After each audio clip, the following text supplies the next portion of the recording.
Who is the master of the Gold Owl Barbaroa? And why does he wants to put all the 5 dragon gods under his control? Hello and welcome back to Just Some Space Guy, but you can just call me Space G. I'm here with another Firetail 100 Year Quest theory video. But before I start the video, subscribe. I'm not asking it nicely anymore. Do it or I will give this Wendy in the jar to mess.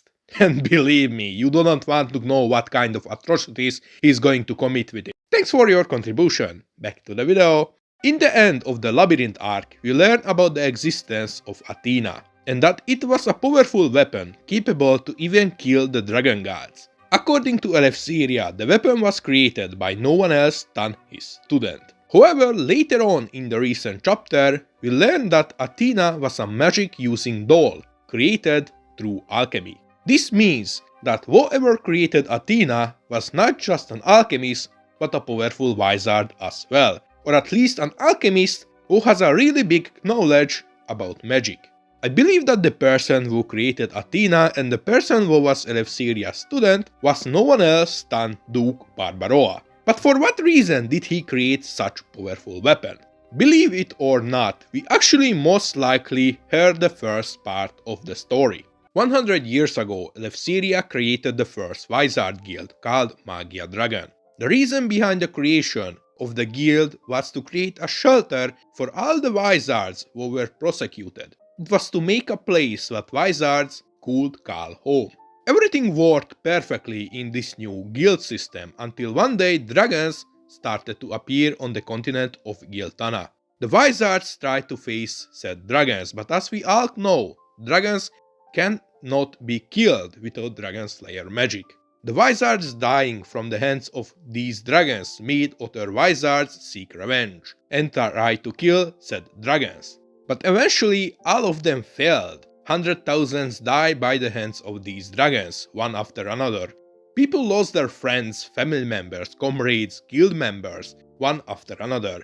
But they didn't give up. Eleftheria learned Dragon Slayer magic to avenge his friends and family, and decided to create the 100 Year Quest, seeking help from wizards all around the world. From all the destruction and death the dragons have brought upon the guild of Magia Dragon, Eleftheria started to fear the power of dragons, and wanted to get rid of the 5 dragon gods. But you might ask, how is this related to the creation of Athena and how is it the first part of the story? Well, if Duke Barbaroa was the student of Eleftheria, that means he was also part of the guild of Magia Dragon. That means everything what Eleftheria and the members of the Magia Dragon went through, so did Duke Barbaroa. That means he experienced all the traumatic events alongside Eleftheria and the remaining members of the guild. But unlike Eleftheria, who got traumatized by the power of the dragon gods, to a point where he wants to seal them away to protect the earth, Duke Barbaroa had a way different mindset. The master of the Gold Owl got obsessed with the power of the dragons. He saw the power imbalance between dragons and humans. He found it interesting and just simply fascinating. And instead of trying to seal them away, he started working on a different plan.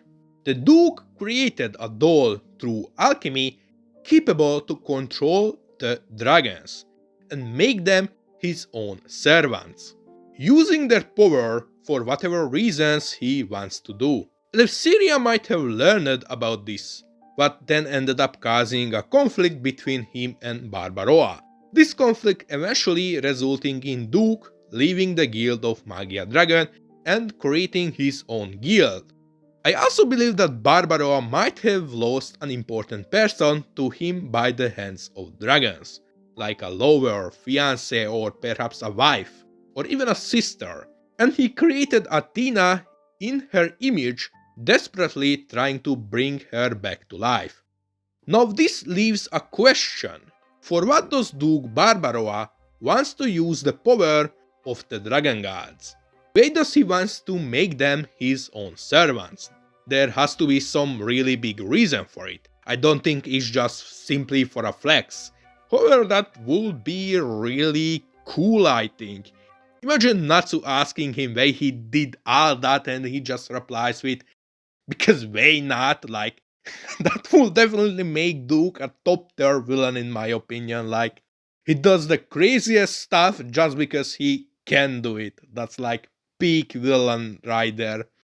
But putting the jokes aside, I believe there could be multiple answers for this question. The first option might be that Duke Barbaroa still hates dragons. He didn't forgive them for what have they done to his guildmates and his friends and the people he cared about. And the way he wants to take revenge on them is by stealing their free will and putting them under his own control, and then torturing them as long as he's alive. However, this one is an unlikely scenario, unless Duke is some all bark no bite villain who is going to get clubbed by the stronger villain at the end of the arc. That's why I think the second option is much more likely. I believe that Duke Barbaroa might go and try to use the power of the dragon gods to take revenge on humanity itself. If you remember the first few pages of Fairy Tail 100 Year Quest, it starts with Eleftheria walking through a tragic aftermath of an inquisition. Buildings set on fire, humans crucified, debris everywhere while he is in tears. The prosecution of wizards is a recurring theme in Fairy Tail 100 Year Quest ever since, but it was never the main point of any plotline so far or arc. It is a background plotline we get reminded pretty often in the story, and I believe there is a pretty good reason behind it. The reason is that it was a piece of a bigger picture.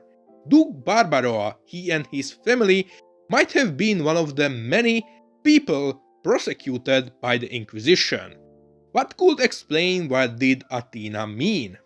But unlike Eleftheria, who decided to try and fit into society, Duke Barbaroa still holds a grudge towards regular humans for the crimes they have done to his people.